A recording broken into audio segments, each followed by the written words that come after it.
Bueno, estamos de regreso otra vez. Habíamos dicho que íbamos a hacer otro episodio, Iván. Vos ya no necesitas presentación, estás, No, no, cero, en ningún programa, en ninguna entrevista y además en el podcast Seguridad Hoy, esta es tu casa. gracias. Habíamos quedado que íbamos a analizar en enero, ¿verdad? Pero todo estuvo muy complejo. Pero enero sí hicimos un programa, creo, pues, No, en enero salió el que cierto, hicimos en diciembre con cierto, los datos y el mm, estudio que cierto. había salido por parte de Demoscopía, pero habíamos quedado que íbamos a hacer un otro análisis. Para eso estamos hoy. Bienvenido. Muchas gracias, Tania. A las órdenes, como siempre, pues, complacido de estar de nuevo acá y pues aquí a las órdenes para hablar de lo que quieras, lo que Bueno, sea y como sea. sí, bueno, muy bien, porque andamos todos así como un poco transitando entre la frustración, la sorpresa, haciendo también introspección y análisis en los partidos políticos. Hay tantas cosas que se pueden decir sobre este proceso. Algunos dicen que es que todos los esfuerzos políticos están muy atomizados. Yo creo eso también. Yo creo que a este país, que además es un país muy pequeño, le hace falta más unión, quizá, porque 20 partidos, solo 5 lograron diputaciones o por lo menos la cantidad de votantes suficientes, ¿verdad? Para poder participar. Hay otros partidos como el Liberal Progresista que tiene gente trabajando como regidores en los gobiernos locales. Ahora viene el proceso de las municipales que tiene que arrancar prácticamente ya. Pero vos cómo ves ese factor, el tema de tantos partidos políticos, que al final hay partidos por los que votó la familia, ¿verdad? La mamá, el papá y los primos. Así Una es. cosa de locos. Ujú. Bueno, se ha hablado mucho del tema, ¿verdad? Pero realmente en un sistema democrático, pues que haya proliferación de partidos es una buena señal. El tema es cómo se sostienen, ¿verdad? Dado que uno de los mecanismos para poder tener solvencia económica es el método de deuda política, que es un método que está mal diseñado, porque prácticamente premia a los partidos grandes o a los partidos con espalda financiera, o sea, la famosa deuda política por adelantada, que es el monto que el tribunal define para adelantarle a los partidos, deben definido creo que 5.000 millones para esta ocasión, divididos entre 20, tanto para cada uno, pero te pide una garantía real. Entonces, eso no es deuda política adelantada, eso es un préstamo, simplemente lo hace el tribunal. Entonces es complicado, vas al banco, no sos sujeto de crédito, porque estás conformando el partido, no tenés historial, no tenés garantías reales, entonces no puedes acceder al dinero. Entonces el sistema hay que cambiarlo. Yo creo que aquí hay que ir al modelo de, sí, plata por voto, bajo la fórmula que tenemos, que actualmente es un porcentaje del Producto Interno Bruto, que para esta elección se disparó, porque estaba el PIB sobre la base de los 64.000 millones de dólares y el cierre del PIB del 2024, que fue la base que usaron, fue 94.000. Entonces era una barbaridad de plata, por eso el voto subió de 5.000 y algo a 8.900, creo que fue el costo por voto. Por eso con poco porcentaje usted podía dispararse en dinero. Pero eso es virtual, ¿verdad? Realmente si usted no hizo los gastos por adelantado, no recibe nada de ese dinero. Si no consiguió financiamiento, no tiene plata con qué gastar. Entonces ahí hay un problema. El otro problema es que las barreras de entrada son muy frágiles, de con 3.000 firmas usted monta ya un chinamo, ¿verdad? Un partido, de hacer cantonales puede ser hasta un chiste, de 8 personas ahí en una casa y eso es una cantonal, ¿verdad? Creo que sí hay que revisar el sistema, es un sistema bien hecho en términos de la metodología, lo que hay que es actualizarlo al signo de los tiempos. Posiblemente 3.000 firmas en los años en que esto fue diseñado era bastante, hoy es poco, podemos hablar de 20, 25.000, hay países que hacen 50.000 firmas para poder inscribir una candidatura sin siquiera partido. Imagínate, era compartido. Entonces, yo creo que procede una revisión en ambas cosas. Uno, en la forma en que se inscriben y registran los partidos, se conforman. Y la otra, ok, una vez lo registré, lo conformé, ¿cómo me financio? Y ahí sí, el concepto de deuda política es un concepto de construcción de democracia. Y hoy ese concepto se perdió, hoy es un concepto de negocio bancario. En la banca se queda como el 20-30% de la plata, o sea, cada dólar 30 centavos se queda en el sistema financiero. Y es un negociazo. O sea, los bancos que entran en esto, a no ser por una consideración política, que hubo un banco en especial que no entró, porque hubo un mandato de arriba, no se metan en el negocio para no pelearse con el gobierno, porque el gobierno anduvo torciendo brazos por todo lado para cerrar las posibilidades de financiamiento de los partidos, porque ellos sí estaban financiados con esas platas extrañas que especialmente vimos en las zonas costeras, donde eso fue un lluévale, como decíamos en mi barrio total, y si hay una parte de una campaña política donde no hay trazabilidad, donde es súper fácil licuar la plata, es en el territorial. O sea, cuando usted vaya a hacer una actividad entre el bus, el almuerzo, todo en efectivo, la seguridad en efectivo, la gente que lleve, tome en efectivo. Eso es totalmente viable. Es histórico que se ha hecho así. Lo que pasa es que, digamos, el origen de las platas antes era tal vez de gente que donaba y no quería aparecer en la lista, lo cual es entendible. Hoy no necesariamente es así. Y ve, la observación que hace la OEA con respecto a la penetración del narcotráfico en la campaña no es en vano, No, y descubrieron no el es en agua vano. tibia ahora Eso- con ese Ahora, informe. yo que he trabajado en otros países, por ejemplo, Guatemala es Macondo en ese sentido. Sí te puedo decir que lo nuestro es pequeño todavía, es pequeño, pero ya es un síntoma. Países como Guatemala, Honduras, México, ni hablemos, ¿verdad? O sea, uno mismo cuando pide un dinero para algo le sacan una bolsa de papel ahí, de esas de compras de Sara, una carajada de esas, y ahí va el efectivo, y nadie sabe dónde vino, o el que lo donó no se reportó, o sea, Bueno, pero porque es incipiente, Iván, no vamos a justificar lo que muchos vimos, ujú, ¿verdad? Porque la gente que uno, hay que estar en un partido político sí, y recorrer este país para poder también hacer, lo hablábamos fuera de micrófonos, un poco lo que yo logré palpar. Me sirvió porque fue una experiencia riquísima para hacer trabajo de campo, para escuchar a la gente, para ver a la gente.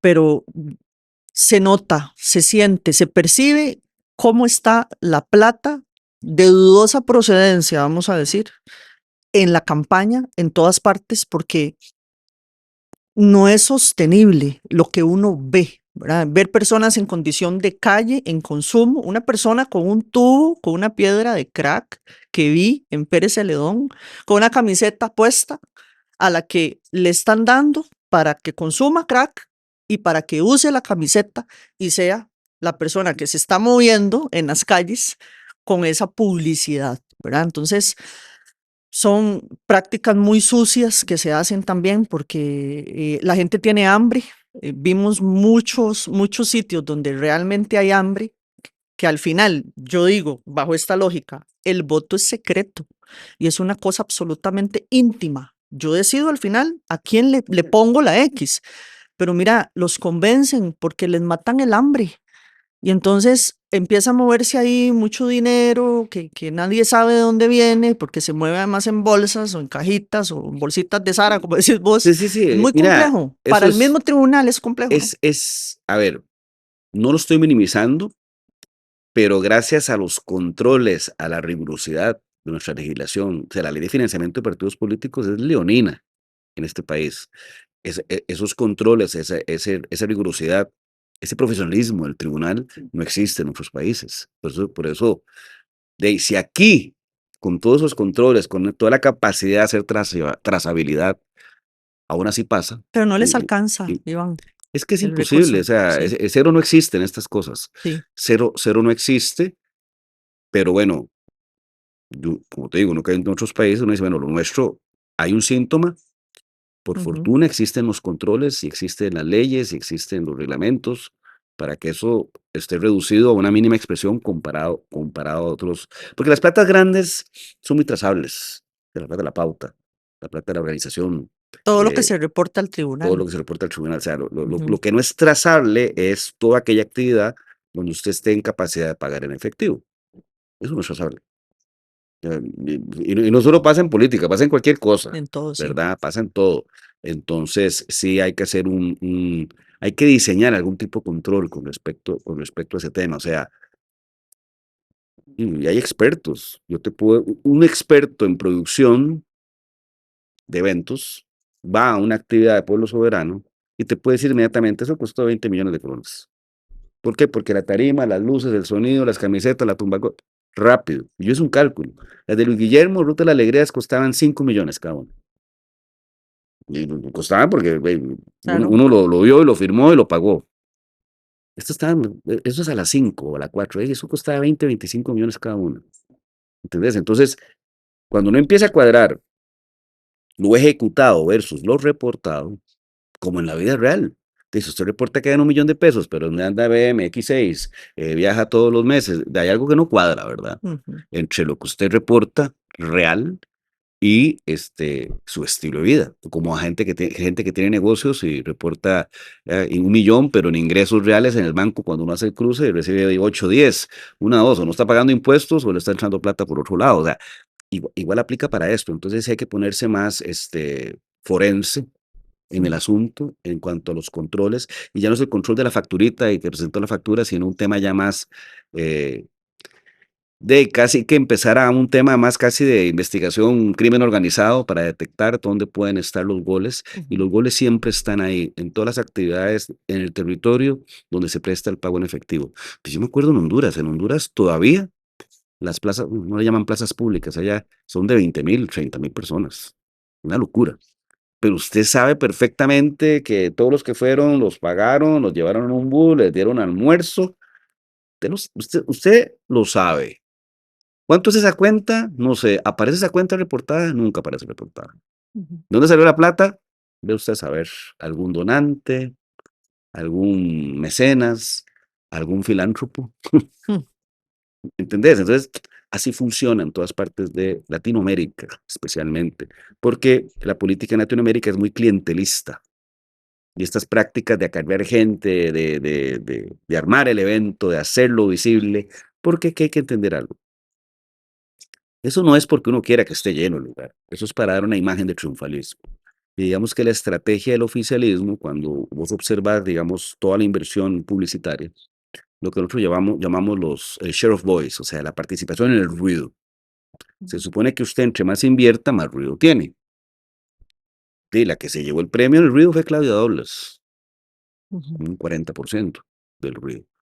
Pueblo Soberano anduvo como en un 20. Súper eficiente la inversión, porque invirtió un 20 para obtener 46% de participación de mercado. Esa correlación la llamamos efectividad de la inversión en marketing.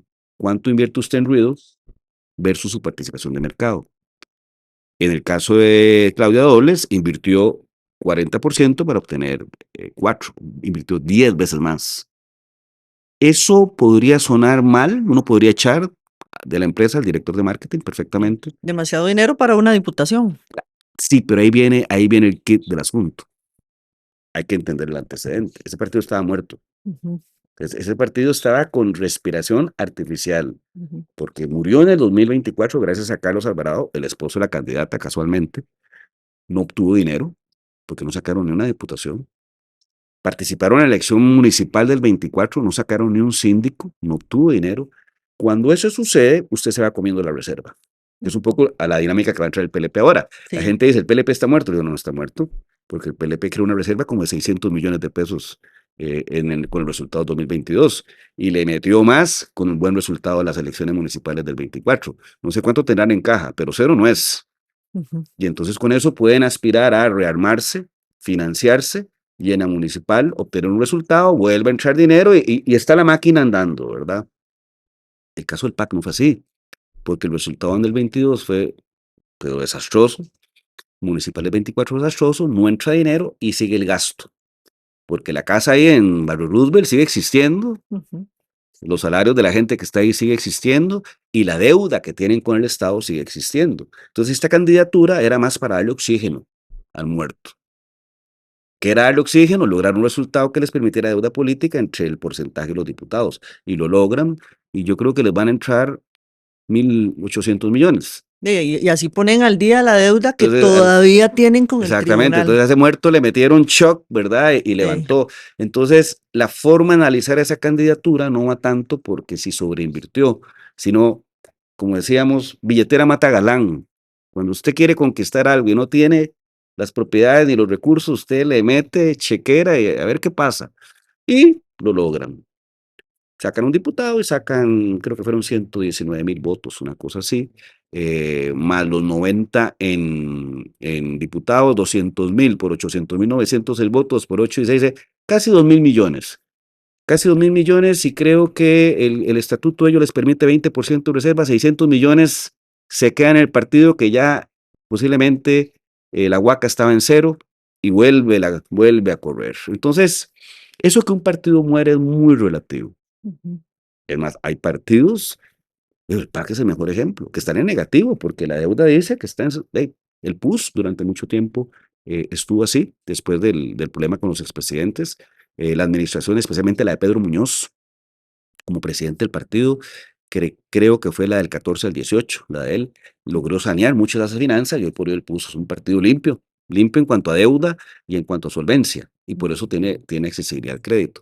Entonces, volviendo a la pregunta original, la dinámica de los partidos políticos tiene que ver mucho con, si vamos a hacer un partido que sea una cosa de verdad, en cuanto a los requisitos y en cuanto a cómo estructurarlo. Ahí el tribunal tiene que echarle un ojo al tema. Y segundo, hay que cambiar la ley con respecto a la ley de financiamiento de partidos políticos. Se hicieron buenos adelantos con la ley que se aprobó ujú, a finales del año pasado, donde prácticamente ya, por ejemplo, la plata que, si usted genera un fideicomiso, ya la plata de la liquidación no va al partido, va al banco directo. Así nos evitamos problemas, hay embargos de cuentas y otras cosas, y esas platas quedan ahí, ¿verdad? En el limbo. Ya usted puede generar bonos A por la reserva de capacitación y organización. Antes no se podía, entonces era plata virtual. Lo voy a poner un ejemplo. Partido Progreso Socialdemócrata. Partido Progreso Socialdemócrata quedó con 800 millones en caja con el resultado del 2022 ujú, y no podía gastar. O sea, no lo podía usar, porque para usarlo vos tenés que sacar de tu bolsa con un préstamo, con una deuda, con lo que quieras, gasta, y entonces le liquidan contra el fondo. Y usted quería sacar un crédito sobre ese fondo, no hay crédito. ¿Por qué no hay crédito? Porque el riesgo, el famoso departamento de riesgo de todo banco, que puede ser el peor enemigo de uno en algunas ocasiones, decía que eso era riesgoso porque esas platas eran embargables. Y entonces uno decía, pero qué raro, es más riesgoso la plata de la deuda política porque no es un negocio cierto. Hay una expectativa. Entonces, por ejemplo, ujú, usted mete 300 millones con la expectativa de que al regresar el resultado no se dio, usted perdió los 300 millones. Sí, pero hay una garantía que son los bonos A. Ok, la nueva ley permite generar bonos A contra los fondos de capacitación y organización. Entonces, por ejemplo, un partido como Liberación Nacional que quedó ujú, forrado, hoy, hoy podría estar generando un fideicomiso, porque no sé, 2.000 millones para poner la máquina a andar. Capacitación, organización, una nueva oficina. El Frente Amplio quedó súper forrado, que se quedó como con 2.500 millones. ujú, Y así sucesivamente. Porque la nueva ley también lo que dice es que antes, ejemplo, Liberación. Liberación gastó 5.000 millones de campaña. Una campaña, o sea, para hacer Liberación, yo creo que es la más exitosa en términos de rendimiento por voto. Hay un gerenciamiento realmente más profesional, digámoslo, no tan clientelista precisamente. ujú, Y generaron 12.000. ¿Qué pasaba con los 7? Bueno, le rebajabas el porcentaje de capacitación y organización para que la gente sepa de cada dólar que uno se gana deuda política, por estatuto de partido usted dice de ese dólar, 20%, 30%, 40%, ponga el porcentaje que quiera, se resta para que quede como fondo del partido en capacitación y organización. Y con eso viven los partidos, con eso pagan el local, pagan la gente, pagan la planilla, pagan la luz, capacitan a la gente, hacen giras, etcétera. Salario del presidente del partido, salario del secretario general, que no es un pecado, esa vara de bretera de honor, eso yo no creo en esa no, vara, no, ¿verdad? no. Eso lo que genera es mediocridad. Usted Ujú, lo que tiene es más bien pagado, porque usted, ujú, como presidente o secretario general de un partido, va a ir a gerenciar una estructura que es casi una empresa por las cantidades de plata que estamos hablando. Esa visión mediocre de que ni los millonarios pueden entrar en política, ni usted puede ganar en plata política, me parece absurda. Me ujú, parece absurda y propia de resentidos sociales. Eh, entonces usted quita la reserva y lo que le queda es lo que tiene derecho a gastar en campaña. Si usted no lo gastaba, caso de Liberación, generaron 12.000, quítale el 20%, 9.000, gastaron 5, quedan 4.000, se los deja el tribunal. Y cuando usted va sumando la plata a todos los partidos, hay un gran bolsón de dinero y que no se ejecutó. Entonces queda en el Estado.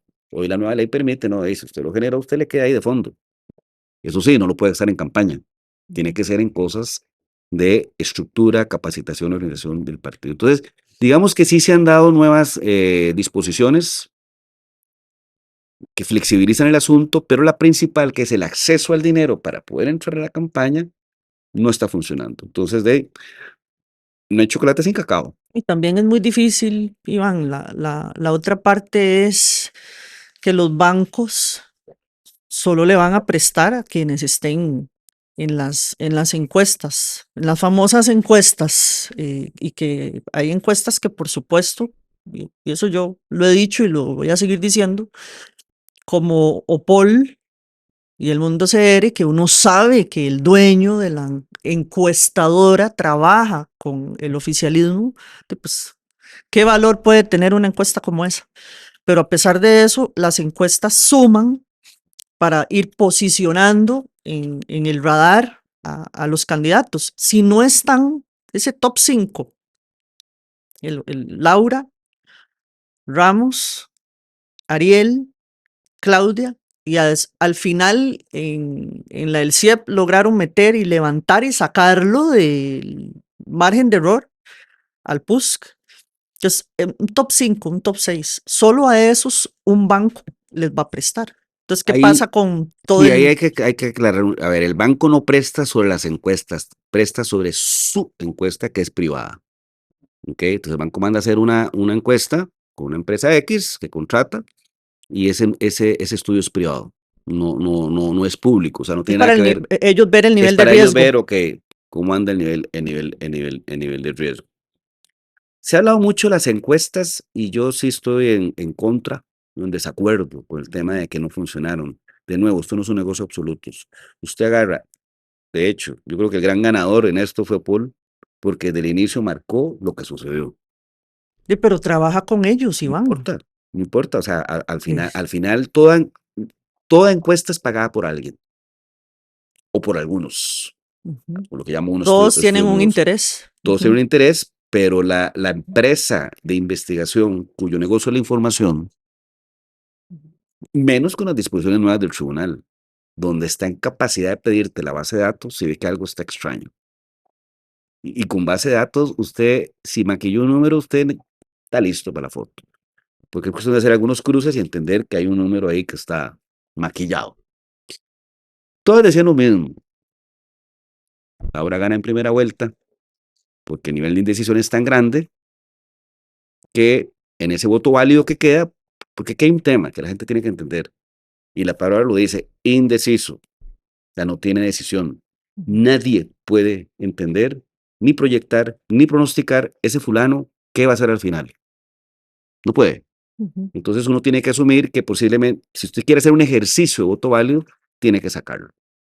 Entonces si la indecisión era 30, su base es 70. Si la hora marcaba 35, 35 y 70 es 50%. Y así había que verlo.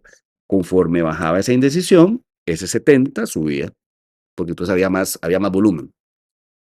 Ese mosquito, perdón, Sí, pero está como el de Luis ese, Guillermo, me lo comí. me lo comí. Ahorita te lo vas a comer. Pero no hay forma de saber esa masa crítica de indecisos, Ujú, cómo se va a comportar. Uno los puede investigar haciendo muestras de solo gente de indecisos, etcétera, pero al final es un indeciso. Ok. En ese sentido, todas las encuestas decían lo mismo. Números más, números menos. Laura está escapada del pelotón con posibilidades de ganar en primera vuelta si la participación sigue baja. Que ahí sí voy a hacer una observación después de que diga pero todo esto. hablemos también, por favor, de cómo desde el día 1 hasta la fecha se hizo beligerancia. Y obviamente era Sí, lógico porque ujú, están en sí. campaña, no se bajan de la tarima, y ahora sí me gustaría que ampliara sobre eso porque estaba leyendo así por encimita cómo se le atribuye al estratega de Laura que llegaron. Yo creo que ellos pudieron colocar a Batalla, que al final, porque estalla el caso de acoso sexual, Ujú. sale del radar. Pueden poner a Batalla, a Cindy, la ex Inamu, a Mario Zamora, a quien sea, y llegaban. Esa es mi tesis. Sí, Igual llegaban, no eso, tiene nada que ver con estrategia, tiene que ver con beligerancia. yo que me dedico a esto, Sí. el mejor negocio de los estrategas, yo me salgo de ese saco, a mí no me cuadra eso porque eso no es cierto. Ujú. Y entre cielo y tierra no hay nada oculto. Nosotros no hacemos presidentes. Eso no existe. Eso es para uno Ujú, lucrar. ujú, Posiblemente si uno vale 10 y vende ese cuento, después cobra 100. Lo que existe son circunstancias. exacto. Y en el caso de ellos, la circunstancia era muy sencilla, la continuidad. ¿La continuidad de qué? De un fulano, que ahí sí hay que entenderlo. Uno de los errores de la oposición fue pensar que ese fulano iba a venirse por abajo.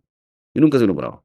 Ahí se mantiene Jamás. entre 50 y 60 por ciento de participación, de aprobación, y eso al final tiene un impacto. Ujú, Si bien es cierto, la popularidad nunca es transferible, y ahí es donde viene entonces la campaña. Si usted le mete duro al tema y usted se vende como la continuidad, como la extensión de ese personaje, el Me Too, ¿verdad? De ahí va a capturar bastante. Digamos, Chávez terminó con 55, 60% de aprobación y usted capturó el 48%. O sea, no capturó el 100%, pero es una cifra bastante representativa, le da para ganar en primera vuelta. ujú. Yo siempre he dicho que deberían hacer le he dado la idea a dos personas, un debate entre los estrategas de campaña, que éramos 6, 7, más o menos de los que estaban Ujú, en el mercado ahí.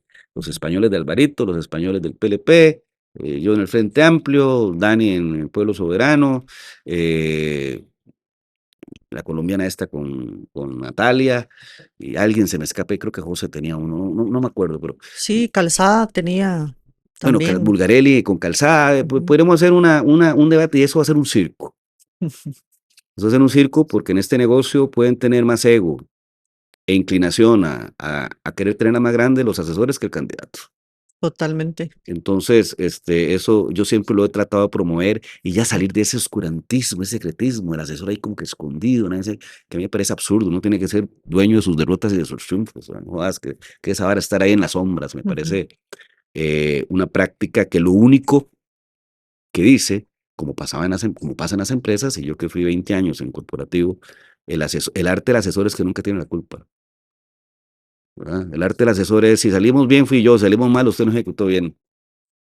Y por eso te Ujú, llenan de informes y de reportes y te llenan de todo por eso Deloitte, Price, KPMG, y son empresas recontramillonarias en facturación porque han logrado ir perfeccionando McKinsey, ir perfeccionando ese arte que casi que el consultor llegue con toca y con varita mágica todo se arregla, ¿verdad? Y Rey Midas, eso no es cierto, ujú, eso no es cierto. Pero antes de volver a caer en eso, para no perder la idea, esa campaña tiene tres logros. Uno, vía el territorial, no la demanda, vía el territorial, y ahí le doy más crédito a Chito, mi amigo Freddy González, que fue el que organizó ese territorial. Y súmele ahí las platas raras y todo, pero vía el territorial, haber logrado más de 1 millón de votos. Eso yo, personalmente, no lo tenía en mis cálculos. Por eso nuestra tesis de que si la participación aumentaba de un 60% hacia 4 años, a lo máximo posible, las probabilidades de ganar en primera vuelta se reducían. Entonces, ¿cuál era el escenario? Abajo del 60 arrasaban. Del 60 al 65 ganaban en primera vuelta. Del 65 al 70 estaba peleado. Del 70 en adelante no lo lograban. Ok. De nuevo, esto no es ciencia exacta ni un negocio de pronósticos. Como en el ajedrez, usted está con su juego y usted ese es el análisis que hace. Al frente hay otros jugadores. Hace el mismo análisis y dice, ok, entonces hay que superar la barrera del millón. Por eso no fue casualidad que en enero empezara a sonar muy fuerte en el interno de ellos lo del 1 millón de votos, ujú, porque sabían que sobrepasar 1 millón aseguraba, aunque existiera mucha participación, porque uno empieza a observar el mercado y ve campaña, participación, habían como 10 campañas de participación instaladas en el mercado a partir de enero. Entonces, si usted es la contraparte dice, mira, quieren fomentar la participación para que mi número absoluto se diluya y se bajo el 40. Hay que subir el absoluto. Y lo ujú. hicieron. Perfecto. Número dos, se partió una hipótesis de que en el indecisión no había chavismo. Posiblemente no había chavismo sectario, porque el chavismo sectario se matricula desde el día uno, y el chavismo sectario anda entre el 25 y 30, pero sí había gente que le gusta Chávez. O sea, dentro de ese indeciso había mucha gente que en la pregunta, ¿Cómo califica usted a Chávez? Lo calificaba muy bien o bien. Entonces, no está matriculado políticamente con el proyecto, no le gusta Laura, pero le gusta el presidente. Y ese tipo terminó yéndose a votar por Laura Fernández, ante ausencia de candidaturas que lo sedujeran. Ujú. Entonces, segundo logro y segundo eh, variable no controlable dentro del análisis que uno hace. Y el tercero fue que dentro de las candidaturas opositoras realmente ninguna brilló en la confrontación contra el gobierno, y no en vano entonces quien se favorece de esa situación es Álvaro Ramos. Que Álvaro Ramos lo que presenta es una candidatura, el anticandidato le llamé yo, porque sea, no me complico, no me enredo, no me peleo, no ataco, no me atacan, Claudia, no nos peleemos, no nos peleemos, se enfoca en su fortaleza, que es lo técnico, y entonces en ese mundo polarizado alrededor del chavismo y el antichavismo, empieza a convertirse en opción potable y es la que empieza a crecer, especialmente en la última semana y en las últimas 72 horas. Y por eso logró un resultado totalmente atípico dentro del mundo liberacionista. Sacó 555,000 votos, creo que fue para Sí, pero diputados, el tal voto útil. 800 y resto para presidencial. Situación inversa en el Frente Amplio, que saca 90,000 en presidencial, 300,000 en diputados. Casi que uno podría decir que el voto útil fue el perfil de un adulto, ni siquiera fueron jóvenes, entre 35 y 60 años, que dijo presidencial, liberación, diputados Frente Amplio. No están los datos, eso Ujú, va a ujú, demorar un poco porque eso lo hacen hasta que esté el conteo manual ya eh, consolidado y entonces ya el resultado final oficial esté. Ver los votos por rangos de edad. Y yo te puedo asegurar que el voto adulto, ujú, que es el que califican de 35, de 36 a 65 años, que pesa más o menos 60% del voto válido, 62% del voto válido, se tiene que haberse disparado a 75, por lo menos. No fue la tesis que manejábamos nosotros dentro del Frente Amplio, era que el que podía jalar eso era el voto joven, especialmente 18-24, que representa apenas el 33% del voto válido. Es casi absurdo.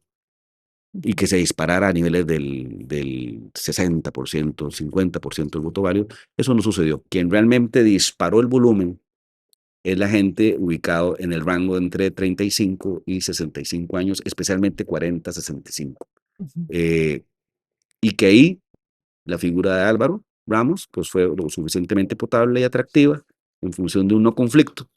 No hagan olas, no queremos más de lo mismo. Es un tipo decente, educado, preparado, bueno, que toda la estrategia, más que la estrategia, la ejecución de campaña al final giraba alrededor de eso, sí. en los valores de él, Yo ¿verdad? tengo una tesis sobre eso porque también hay que recordar que le tiraron la maquinaria del patronato encima y eso le sirvió también. Y que en los últimos días, porque lo vi en la calle, en los últimos días en la Fuente de la Hispanidad, el grueso de las banderas, yo estuve ahí, que se veían y estábamos absolutamente convencidos los costarricenses, aquí yo hablo como costarricense, como ciudadana, de que efectivamente íbamos a llegar a una segunda ronda, porque había mucho apoyo de Liberación, pero también fue que en los últimos días se reacciona por lo que pasa con el PANI, y como ellos también, que eso fue un atropello horroroso lo que hicieron en el gobierno, pero capitalizaron con eso, porque la figura de Ramos como Y el hombre bueno, de familia, ahí yo se tengo, habló mucho de democracia también, Iván, ah, democracia. sí, ahí yo tengo mi duda, no mi duda, o sea, semanalmente uno veía los números y en la primera semana de enero estaban ya en el 7, venían cayendo. O sea, que ese tema del PAN y todo eso no impactó. Mm, Como por ahí de la segunda, tercera semana de enero empieza 7, 8, 9, empieza a crecer. Y la última semana fue una cosa, y después de miércoles se disparó. Tiene que ver más, y ahí es donde hay que entender, yo lo dije en un programa, ya me han criticado, el antichavismo recalcitrante mm, puede ser más sectario y fanático que el chavismo. O sea, discutir con un antichavista es lo mismo que discutir con un chavista. Un antichavista no va a existir forma que vea algo positivo, algo bueno del presidente y del gobierno. Y un chavista no hay forma de que entienda de que eso es un proyecto nefasto para el país. O sea, son los extremos, los fanatismos. Y en el centro siempre va a quedar mucha gente que busca la moderación. Esa moderación la encontró en Álvaro Ramos, por la forma en que él quiso, él ni siquiera fue un asesor. Entonces esos españoles que andan por ahí también están hablando paja. Es la forma de ser de él, es el perfil de porque él. él es así, un tipo tranquilo, de valores, religioso. Él mismo quiso salir con la estampita de la Virgen y el anillo de matrimonio. Esa moderación, esa decencia, esa estatura. Sí, pero también esa decencia le permitió captar sí. ese voto. Ese perfil estaba en otros partidos también. Lo que pasa es que ahí hay un tema de maquinaria, Iván, ¿verdad? La maquinaria de Liberación Nacional, por favor, ¿verdad? Ese es un partido histórico. Sí, yo siempre lo he dicho, Liberación no está muerto. Yo no sé ustedes que están fumando, pero Liberación no está muerto. Jamás. Los partidos con vocación de poder, lo que tienen, históricamente está probado, y ejemplos hay cientos, lo que tienen es guerras intestinas fratricidas, porque hay poder. Entonces, las luchas de tendencias pueden llegar a ser más violentas y más sangrientas que las de una elección nacional. Ejemplos hay, el PRI en México, la UDI en Chile, el Partido Liberal en Honduras, que ahora lo resucitó Nasralla, que le robaron la elección. Pobre Nasralla, le han robado 2 veces la elección, en el 17 y esto. O sea, lo que hay en los partidos es luchas por ese poder, y en esas luchas hay damnificados, hay gente que jala, hay gente que se siente desplazada, hay gente que se enoja y forma casa aparte, hay de todo. Como todo en la vida, lo peor en las argollas es no estar en ella. Entonces, si usted no está de parte del equipo ganador, el otro es un hijo de tal, y empieza esa confrontación. En los partidos pulpería, o que recién están iniciando, no existe esa dinámica porque es una dinámica más vertical y siempre en función de una figura, una república. El es Fabricio, punto. Y es lo que Fabricio dice, y se acabó. El PL no.